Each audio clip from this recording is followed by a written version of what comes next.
និយាយទៅនេះគឺជាសកម្មភាពកីឡាមួយដ៏ថ្មីប្លែកផងដែរសម្រាប់អ្នកផលិតមាតិកាដូចជាពួកខ្ញុំហើយអ្វីដែលខ្ញុំខំប្រឹងលូនខំប្រឹងជ្រែកបែបនេះគឺព្យាយាម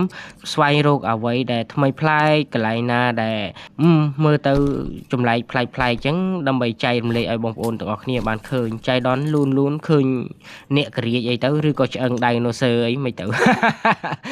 សម័យខ្ពស់ប៉ុន្តែខ្ញុំអត់ចង់ជួបទេបងប្អូនទាំងអស់គ្នាខ្ញុំចង់តែថតហើយអ្វីដែលខ្ញុំខំប្រឹងលូននេះគឺដើម្បីរកផ្លូវចេញបងប្អូនទាំងអស់គ្នាព្រោះខ្ញុំលូនចូលមកក៏បានអាលូនចេញទៅវិញក៏អូហូបើនិយាយទៅបងប្អូនអាដុំថ្មនៅអីពីមុខដុំនៅលើដីពេលខ្លះខ្ញុំ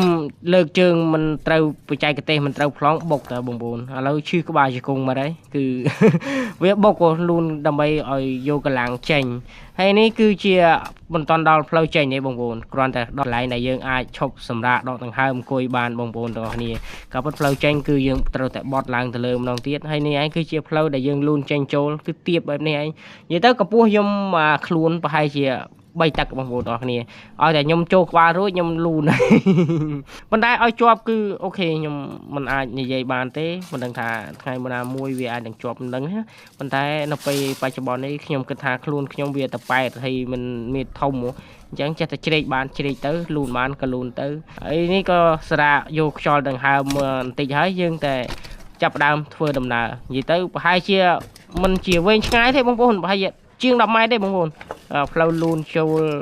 ទៅដល់ក្នុងហើយនឹងចេញមកក្រៅមាត់ចកហ្នឹងប្រហែលជាប៉ុណ្្នឹងឯងមិនជាវែងឆ្ងាយប្រហែលនេះតែការលូនបែបនេះគឺវាធ្វើឲ្យយើងពិបាកគ្រាន់បើដែរវាជាអៀតវាក្លុកក្លៀតហើយអាដុំថ្មនៅបាំងអញ្ចឹងទៅវាធ្វើឲ្យយើង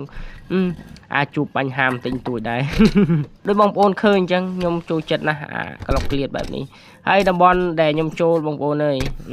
ថាជាសំណាងល្អដូចខ្ញុំបាននិយាយពីមុនខ្ញុំអត់ដែលបានឃើញពស់ទេប៉ុន្តែនៅលអាងកន្លែងនៅភ្នំមួយនេះខ្ញុំមានរឿងរ៉ាវ2រឿងដែលខ្ញុំបានជួបមួយរយៈទៀតប្រហែលជាពេលល្ងាចកំណឹងប្រហែលថ្ងៃទៀតកំណឹងណាខ្ញុំនឹងចេញវីដេអូឲ្យបងប្អូនបានឃើញអូហូ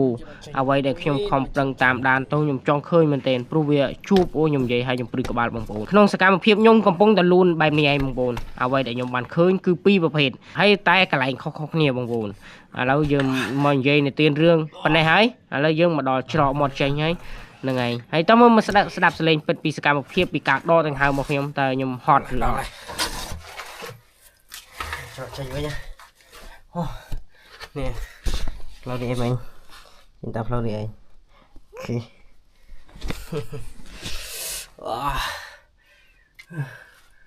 វ៉ា